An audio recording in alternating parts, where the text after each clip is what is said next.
पहला सवाल है, क्यों बायकॉट करें चीन को?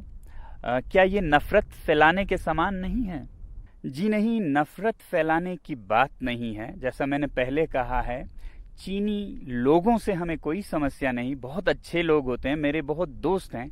हमें समस्या है तो चीनी सरकार से, तंत्र से, जो कि विस्तारवादी है, जो कि शोषण करती है, उनसे समस्या है। चीन के हर बात पे दुनिया खामोश रहती है, तो ये एक वेकअप कॉल है जो हम दे रहे हैं।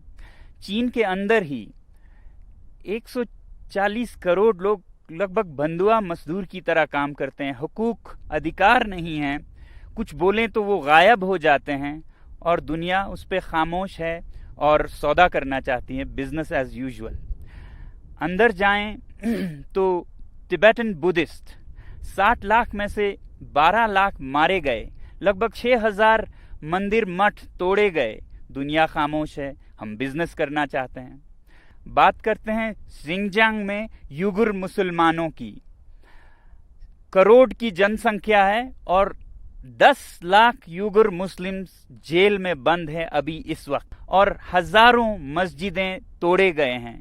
दुनिया खामोश है, हम सौदा करने की बात करते हैं उनसे। श्रीलंका को देखिए, चीन के कर्ज में दबी जा रही है। ये जो पोर्ट है हम्बनतोता का, वो तो बिक गया है चीन को, उसके कब्जे में है। पाकिस्तान इतने कर्ज में डूबा है कि शायद ये देश भी एक गुलाम सा हो जाए। दुनिया खामोश है, सौदा करना चाहती है। ये तो दुनिया की बात हुई। मेरे लिए सबसे बड़ी बात है मेरे दरवाजे पे क्या हो रहा है। लद्दाख की धरती में चीन 1962 से, जहां पर की जंग खत्म हुई थी, कितने किलोमीटर अंदर आ चुका है। हमारे यहाँ के चरवाहे अपने चरागाहें खो चुके हैं, कहाँ ले जाएंगे वो अपने भेड़ बकरियों को? दुनिया खामोश है और हम उनको जो मनमर्जी वो करते हैं, धक्का मुक्की करने देते जा रहे हैं। तो क्या हम ये कहें उनसे कि वो बेदर्दी से सर काटे मेरा, और मैं कहूं उनसे, हुजूर आहिस्ता आहिस्ता, जनाब आहिस्ता आहिस्ता? नहीं, अब हमें जवाब देना होगा, और जवाब हमें अपने हाथों में लेके वॉलेट पावर से देना होगा। और ये कोई गलत या बुरी बात भी नहीं है। सैंक्शंस सदा प्रयोग किए जाते हैं जब भी कोई गलत करता है, वो चाहे देश हो। उत्तरी कोरिया पर सैंक्शंस लगाते हैं देश, तो हम क्या अपने पर्सनल इकोनॉमिक सैंक्शंस नहीं लगा सकते इन देशों पर? और बॉयकॉट करना कोई नई बात भी नहीं है। आपने सुना होगा स्वदेशी movement, boycott movement. Tilak ji के नेतृत्व में 1905 से शुरू हुई थी ब्रिटिश सरकार के खिलाफ बॉयकॉट का, उनके सामान का। तब हम ब्रिटिश सरकार के गुलाम हो चुके थे। अब हमें समझ आनी चाहिए कि prevention is better than cure, तो इसलिए हम अभी से करें। बल्कि मैं तो कहूंगा कि अगर हम कुछ ना करें और देखते रहें तो वो गुनाह है। जुल्म करना गुनाह है तो जुल्म सहना भी गुनाह है। आप में से बहुतों ने दूसरा सवाल पूछा है, जनता को क्यों करनी पड़ी बैन या बॉयकॉट? हमारी सरकार क्यों नहीं बैन करती चीनी सामान को? देखिए, सरकारों के बंदिशें होती हैं, प्रोटोकॉल्स होती हैं, व्यापार बहुतरफा होती हैं, तो इसलिए सरकार के लिए शुरू में मुश्किल हो सकता है। मगर अगर जनता करे, जनता की अपनी मर्जी है, चॉइस है, कस्टमर इज द किंग, तो कोई दुनिया की ताकत उसे पूछ नहीं सकती कि आप ये क्यों नहीं खरीद रहे हैं, वो क्यों खरीद रहे हैं। वैसे भी हम सरकार के लिए क्यों इंतजार करें? जब लोग कुछ करने लगे तो सरकार वैसी ही नीतियां बनाती हैं जो लोगों की, जनता की मूड होती है। अमेरिकी राष्ट्रपति कैनेडी ने कहा था, ask not what the country can do for you, ask what you can do for your country. क्या ये व्यावहारिक या संभव भी है कि हम चीन जैसे बड़े देश के सामान को बॉयकॉट कर सकें? जब कोई देश या कोई तंत्र अत्याचार करे, ज्यादती करे, वो हद से बढ़ जाए, तो मुमकिन क्यों नहीं अगर जनता में जज्बा हो। अरब स्प्रिंग में एक नहीं 5-6 तानाशाह सरकारें गिर गईं महीनों में, और वो शुरू हुआ था एक सब्जी वाले की पुकार से।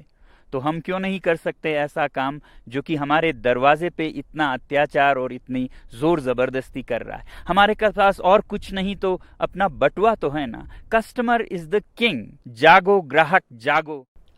और एक सवाल है कि हम चीन में बने सामान के बिना कैसे काम चलाएं।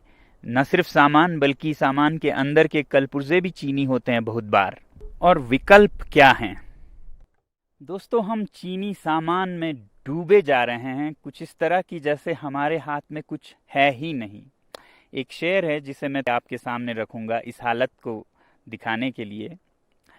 खरीदें कब तलक कोट पतलों पे रहन हम चीन से। पे रहन एक कपड़े का नमूना है। खरीदें कब तलक कोट पतलों पे रहन हम चीन से, अपनी अय्याशी की गर हालत यही कायम रही, आएंगे गुस्साल चीनी और कफन भी चीन से। गुस्साल जो मरने के बाद शरीर को धोने वाले लोग होते हैं वो भी अब चीन से आने लगेंगे और कफन भी चीन से आने लगेंगे। बहरहाल देखिए, जिंदगी प्योर इकोनॉमिक्स नहीं होती, सब कुछ पैसे में नहीं होता, कुछ उसूल भी होते हैं, अच्छे बुरे का कुछ फर्क इम्तियाज भी होता है। और हमारे तहजीब, हमारे मजहब हमें यही सिखाते हैं कि बुरे या गुनाह या पाप से जुड़े चीज़ों से दूर रहें। जैसे आप देखेंगे कि हमारे मुसलमान भाई शराब से दूर रहते हैं, कुछ भी हो वो नहीं पिएंगे। हमारे सिख भाई सिगरेट से दूर रहते हैं, तंबाकू से। हमारे हिंदू भाई गौ मांस से, या जैन समुदाय के लोग तो मांस ही नहीं बल्कि लहसुन, प्याज ऐसे चीज़ों से भी वो नहीं खाते हैं। तो जहाँ भी वो जाएं कभी सफ़र में, यात्रा में, तो क्या वो भूखे मर जाएंगे? नहीं। अगर दृढ़ निश्चय हो, पक्का इरादा हो, तो एक इकोसिस्टम, एक हालात बनती जाती है उस रास्ते में। जब हम बर्दाश्त करके चलते हैं तो आप देखेंगे कि ऐसे भोजनालय, रेस्टोरेंट्स निकलेंगे जो जैन फूड सर्व करेंगे।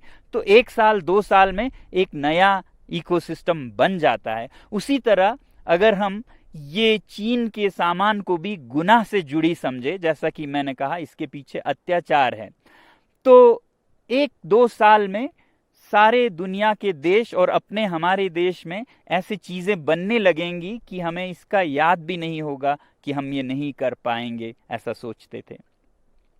तो इसलिए मैं कहता हूं कि boycott made in China, software in a week, hardware in a year, और फिर हार्डवेयर में भी finished products, non essentials in a year, components, raw materials and essential products in 2 years।